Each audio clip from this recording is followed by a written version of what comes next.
Hello students, आपकी book में next जो टॉपिक था चरणबद्ध संतुलित करना and hit and trial method, यानी इसमें ये बताया गया कि कैसे किसी इक्वेशन को हम बैलेंस करेंगे। बैलेंस करना आपको आना चाहिए, ठीक। ये बोर्ड के पेपर में एटलीस्ट कम से कम 2 मार्क्स का तो होता ही है, 2 मार्क्स का, 4 मार्क्स का, ऐसे, ठीक। अब यहाँ पे हिट एंड ट्रायल मेथड दिया गया है। चरणबद्ध से हमें पता चल रहा है कि इसमें कुछ स्टेप्स होंगे, चरण होंगे, तो वो चरण क्या है, हमें किस तरह उसे फॉलो करके इक्वेशन को हम बैलेंस कर सकते हैं, ठीक, संतुलित कर सकते हैं। यहाँ पे एक इक्वेशन दी गई है, एक मिनट, यहाँ पे एक इक्वेशन दी गई है, Fe आयरन, यहाँ एक इक्वेशन दी गई है, ठीक। Fe मीन्स आयरन, वाटर, और जब आयरन और ये वाटर रिएक्ट कर रहे हैं तो क्या बना रहे हैं, Fe3O4 एंड प्लस H2, ठीक।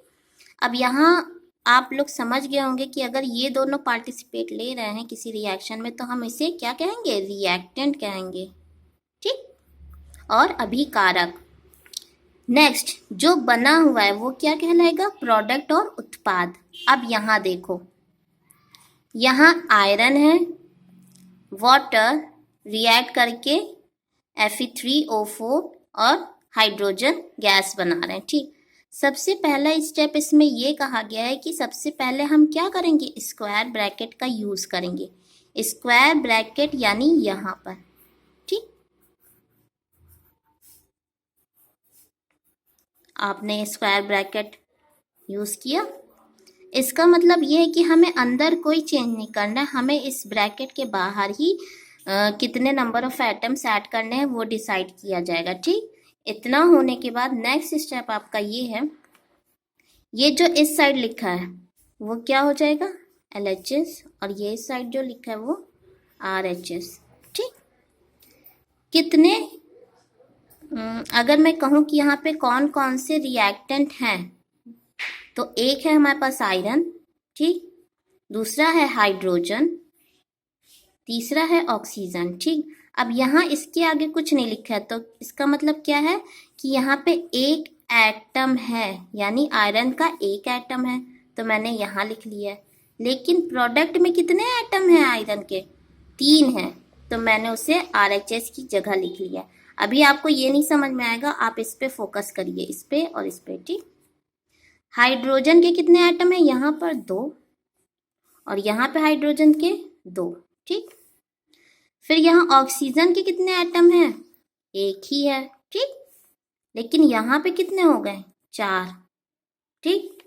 ये अंतर आपको दिखा कि यहाँ पे जितने एटम थे उससे यहाँ पे ज्यादा ही हैं। तो अब इसे हम कैसे बैलेंस करेंगे, कैसे संतुलित करेंगे। फर्स्ट स्टेप समझ में आया आपको, सेकेंड स्टेप समझ में आया, अब थर्ड पे चलते हैं, ठीक।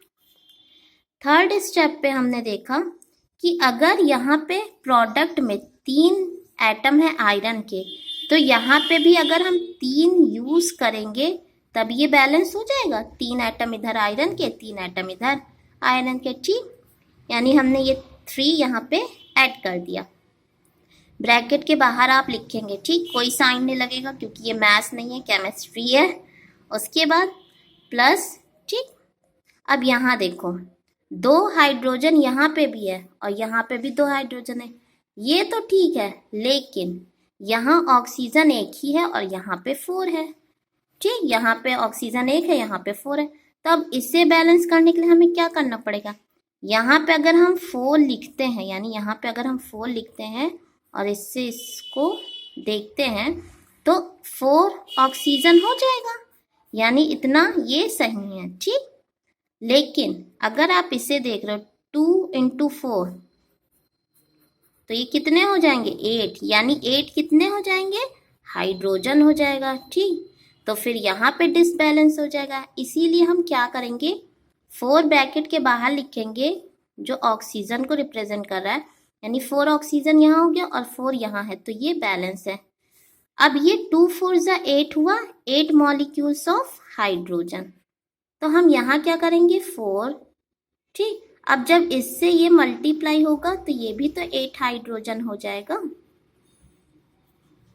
अब ये यहाँ बैलेंस है, यानी हमारे पास 8 हाइड्रोजन इधर है, 8 हाइड्रोजन इधर है, इसीलिए देखिए मैंने यहाँ पे छोटा छोटा लिखा था 8 और 8, ठीक।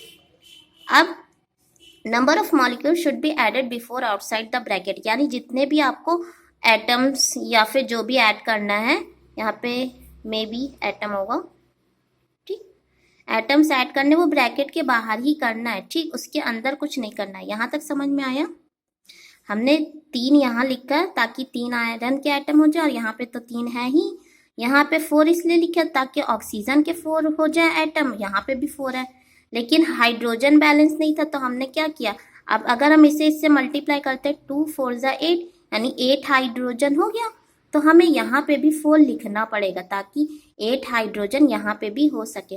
अब ये इक्वेशन बैलेंस है, ठीक। यहाँ तक समझ में आया आप लोग को? अब इसके बाद जो नेक्स्ट स्टेप में हम फिजिकल स्टेट लिखते हैं, यानी आयरन किस स्टेज में है, सॉलिड स्टेट में है, ठीक, ठोस। वाटर जैसा कि आप जानते हैं लिक्विड स्टेट में है, तरल। उसके बाद Fe3O4 क्या है, सॉलिड, और हाइड्रोजन क्या है, एक गैस। इस तरह ये इक्वेशन अब कंप्लीट हो चुकी है और बैलेंस हो चुकी है।